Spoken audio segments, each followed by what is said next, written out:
and the holiday season's in full swing. One of New Jersey's most beloved traditions returns to the stage. New Jersey Ballet is presenting the Nutcracker, along with the New Jersey Symphony Orchestra, at the Mayo Performing Arts Center in Morristown, December 12th through the 27th. Maria Kowroski is the New Jersey Ballet's artistic director. We say good morning to you, Maria. Good morning, Ken. How are you? Thank you. I hope I did okay with the name. Am I pretty You close? did. It's perfect. Thank you. I always get nervous. I don't want to mispronounce anyone's name. Well, the Nutcracker, of course, is a beautiful holiday tradition, but something special about this year's production. What makes this year's production so special? Well, it's kind of crazy to think that this production has been around for 54 years. And since I took this job, I've been the artistic director for the last 5 years. We've added new things. We always make sure that we are updating scenery and costumes and choreography and making it special for people who are coming year after year. So it's a very exciting time. We're also honoring one of our longtime faculty members, Paul McRae, who's been a part of the production since the beginning. So it is a really wonderful, exciting time at New Jersey Ballet for the Nutcracker. Very cool. And how much is a ballet performance elevated when the dancers are accompanied by live musicians, especially a whole symphony orchestra? You have the New Jersey Symphony behind you. So that must make such a difference when you could feel the music and hear the music right there with a live orchestra.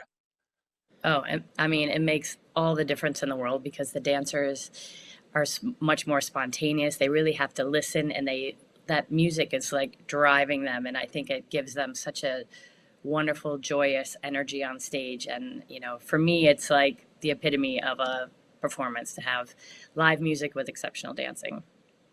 And you speak from experience. You were a professional dancer, right? How does that experience influence the way you stage your performance? Do you kind of leave more time, let there be a little more spontaneity? How do you do? I mean, I know nothing about it from a professional perspective. So, what is the difference in terms of staging? Well, I think, I grew up with New York City Ballet. I've danced there for over 30 years. So I think it's, that production is, a staple in New York City. And I think coming to a new production in New Jersey, I have very high standards and expectations. So I have really elevated the production and made it really wonderful. So, maybe people don't have to go to New York City to see New York City Ballet. They can enjoy the performance of New Jersey Ballet right here in their own backyard. And I think we've made some wonderful changes, and I just try to make sure that everyone is enjoying the process, but also making sure that everyone has a wonderful time, not only on stage but as an audience member as well. Do you find that because we are literally a stone's throw from Manhattan, and so many people who live in New Jersey go to see shows and professional theater and whatnot in Manhattan, that the standards have to be as high in New Jersey? You can't just be, this isn't Waukesha. No offense to Waukesha. This is just this, we're in the shadows of New York. So you kind of have to be at that same level because that's what the audience is accustomed to. I mean, I completely agree. New Jersey, I lived in New York for so many years, so I know what the theater is like there. And I have to say, we're so lucky in New Jersey to have such amazing theater here. I mean, you have the Paper Mill Playhouse.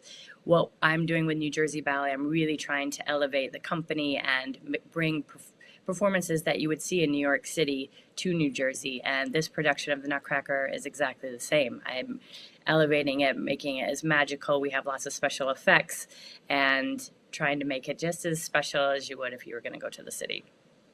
I love it. Talk about the kind of planning it takes to put together a show like this. How long in advance do you start planning? Do you find your dancers? How long does this take?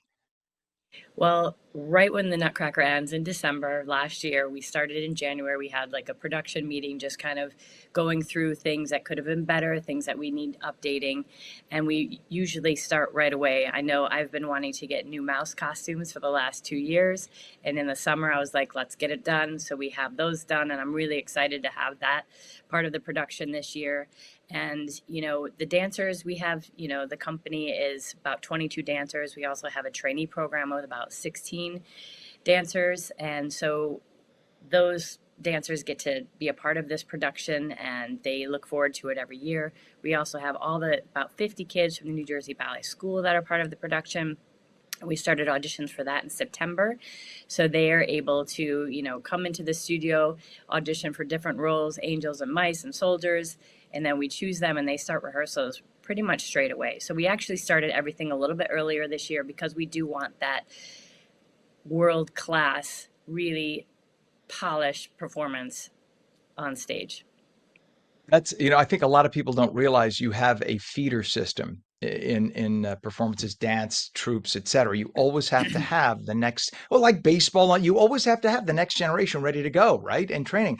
Yeah. When I worked at Channel 7, the Alvin Ailey theater was right down the street, and I remember interviewing them so many times. And they used to have their new people auditioning, and they did it in the glass. I'm sure you know it, that you could see them auditioning in the glass of the sidewalk. And I once asked, why do you do it like that? And the response was, because New York is your state, is your audience right there. And if you're going to come here and audition for Alvin Ailey, you better know to perform for them. And and they were serious as a heart attack. So that stuck out in my mind as a response that, wow, they're really serious. And it's got to be the same for you too, I'm sure. Do you have what new design elements or choreography adjustments do you have in this year's Nutcracker?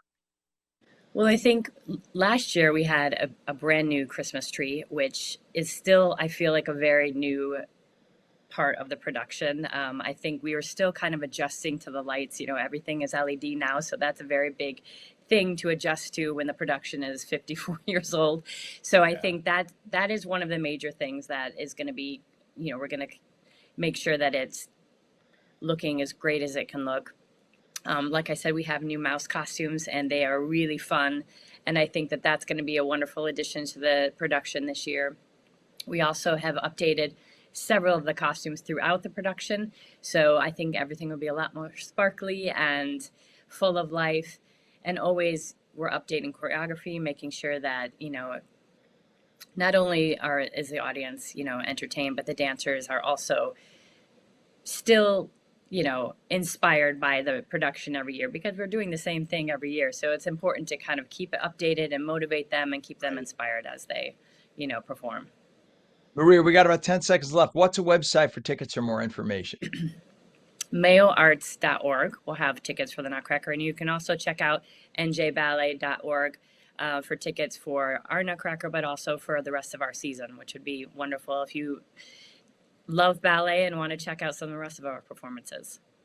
New Jersey Ballet's artistic director, Maria Kowroski, thank you for coming on this morning. Merry Christmas. Have a wonderful show. Merry Christmas to you. Thank you for having me.